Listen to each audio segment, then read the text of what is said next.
इस पर 10% इजाफी टैरिफ आयद किया जाएगा। इस पॉलिसी में कोई अससरा नहीं होगा। इस मामले पर तवज्जो देने का शुक्रिया। सदर ट्रंप ने अपनी पोस्ट में अमेरिका मुखालिफ पॉलिसियों से क्या मुराद है इसकी कोई वजाहत या तफसील फराहम नहीं की। याद रहे कि ब्रिक्स ग्रुप की बुनियाद 2009 में ब्राज़ील, रूस, भारत और चीन के रहनुमाओं की पहली सरबराही कॉन्फ्रेंस में रखी गई थी। बाद जनूबी अफ्रीका को भी शामिल किया गया। गुज़िश्ता साल इस ब्लॉक में मज़ीद ममालिक मिस्र, एथोपिया, इंडोनेशिया, ईरान, सऊदी अरब और मुत्तहिदा अरब अमारात को भी रुकनियत दी गई। सदर ट्रंप के इस बयान को आलमी तिजारती हलकों में खासी अहमियत दी जा रही है, क्योंकि यह अमेरिका की खारजा और तिजारती पॉलिसी में एक मुमकिन सख्त रवैये की अक्कासी करता है। हवलदार लालक जान शहीद निशान हैदर का 26वां योम शहादत मीज़ार पर फूल रखने की तकरीब। इस मौका पर सदर आसिफ अली ज़रदारी, वज़ीर आज़म Shahbaz Sharif, field marshal Syed Asim Munir, chairman joint chiefs of staff committee, सरबराह पाक फ़िज़ाइया एनुअल चीफ और अफवाज पाकिस्तान ने हवलदार लालक जान शहीद निशान हैदर को खराज अक़ीदत पेश किया। हवलदार लालक जान शहीद निशान हैदर के 26वें योम शहादत पर गज़र में इनके मीज़ार पर फूल रखने की तकरीब हुई, जिसमें commander force command northern area major general Syed Imtiaz Hussain Gilani बतौर मेहमान खसूसी शरीक हुए। इस मौका पर चाको चौबंद दस्ते ने हवलदार लालक जान शहीद के मीज़ार पर सलामी दी।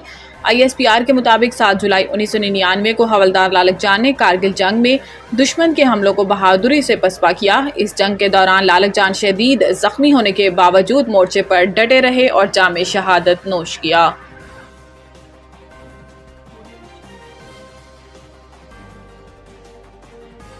गलत बयानी पर वज़ीर आज़म नाअहल हो सकता है तो ऐवान को तमाशा बनाने वाले क्यों नहीं। स्पीकर पंजाब असम्बली लाहौर में प्रेस कॉन्फ्रेंस करते हुए मलिक अहमद खान ने कहा कि कुछ अरकान असम्बली को मुअत्तल किया और कुछ को नोटिस भिजवाए। अपोजिशन लीडर ने सवाल उठाया कि मैं रेफरेंस भिजवा सकता हूँ या नहीं। मेरी रूलिंग के खिलाफ बहुत कुछ किया गया, बहुत कुछ लिखा गया। इन्होंने कहा कि बजट की कॉपियाँ फाड़ी गई, शोर शराबा और वज़ीर खजाना पर हमला तक किया गया। ऐवान में एहतजाज की कुछ हदूद व क़यूद होनी चाहिए या नहीं। इस बात को तस्लीम नहीं करता कि कायद ऐवान या कायद हज़ब इख्तिलाफ को तकरीर न करने दी जाए। मेरा मकाम तो पंजाब के 12 करोड़ लोगों के हक का है। स्पीकर का कहना था कि मुझसे कई अरकान ने कहा कि 62-63 के मुताबिक फैसला करें, मगर मैं दफ़ा 62-63 के खिलाफ हूँ। आर्टिकल 62-63 आमरीत की निशानी और इसे जमहूरियत के खिलाफ इस्तेमाल किया गया।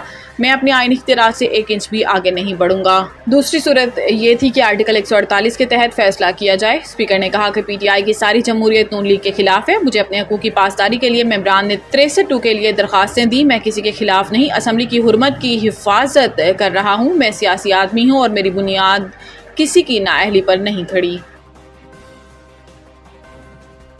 हुकूमत और स्टेट बैंक के सख्त फैसलों से मुईशत बहाल हुई। गवर्नर स्टेट बैंक की जानिब से women entrepreneur finance code Pakistan की इफ्तिताई तकरीब से governor state bank Jameel Ahmad, deputy governor Salimullah, एशियाई तरक्याती बैंक के नुमाइंदे ने खिताब किया, जबकि मकामी बैंकों के सदूर भी तकरीब में मौजूद थे। तकरीब से खिताब करते हुए governor state bank Jameel Ahmad ने कहा कि वी फाइनेंस कोड को मुमकिन बनाने पर एशियाई तरक्याती बैंक की टीम का शुक्रगुजार हूँ। पायदार मईशत के हसूल के लिए मैक्रो इकनॉमिक इस्तेहकाम की ज़रूरत होती है। इन्होंने कहा कि माजी करीब में हमारी मईशत को कई मसाइल दरपेश थे, ताहम हुकूमत और स्टेट बैंक के सख्त फैसलों से मुआशी बहाली हुई। इस वक्त अफरात ज़र कम तरीन सतह पर है। Current account surplus, state bank के ज़खायर बेहतर शरह मुबादला मुस्तहकम है। गवर्नर स्टेट बैंक का कहना था कि माजी के मसाइल से बचने के लिए ज़रूरी है कि माजी की गलतियाँ ना दोहराई जाएँ।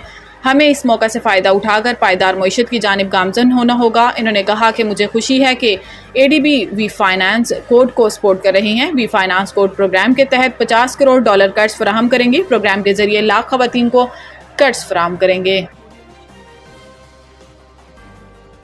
मुल्क के बेशतर इलाकों में मूसलाधार बारिश का इम्कान, अलर्ट जारी। महकमे मौसमियात के मुताबिक इस्लामाबाद और गिरदोनवाह में मतला अबर आलूद रहने के साथ चंद मकामात पर बारिश और चंद मकामात पर मूसलाधार बारिश का इम्कान है। खैबर पख्तूनख्वा के इलाकों दीर, चित्राल, सवात, कोहिस्तान, मालाकंड, शांगला, बिडग्राम, बोनेर, बाजोड़, मोहिमंद, खैबर, मानसेरा, एबटाबाद, हरीपुर, सवाबी, पिशावर, बरदान, हंगू, कुरम, कोहाट, कर्क, वजीरिस्तान, बनू और डेरा इस्माइल खान में बारिश का इम्कान है। इस दौरान चंद मकामात पर तेज़ और मूसलाधार बारिश भी मुतवक्को है। पंजाब में मरी, गलियात, रावलपिंडी, जहलम, अटक, चकवाल, गुजरात, गुजरावाला, हाफजाबाद, सियालकोट, कसूर, नारोवाल, लाहौर, शेखुपुरा, मंडी, बहाउद्दीन, चिन्योट, ओकाड़ा, साहिवाल, झंग और टोबा टेक्सिंग में बारिश का इम्कान है। ननकाना साहब, फैसलाबाद, खुशाब, सरगोदा, मियांवाली, भक्कड़, लिया, मुल्तान, खानेवाल, बहावलपुर, बहावल नगर, कोट अद्दू, रहीम यार खान और DG खान में भी बारिश का इम्कान है, जबकि इस दौरान बाज़ मकामात पर तेज़ और मूसलाधार बारिश मुतवक्को है।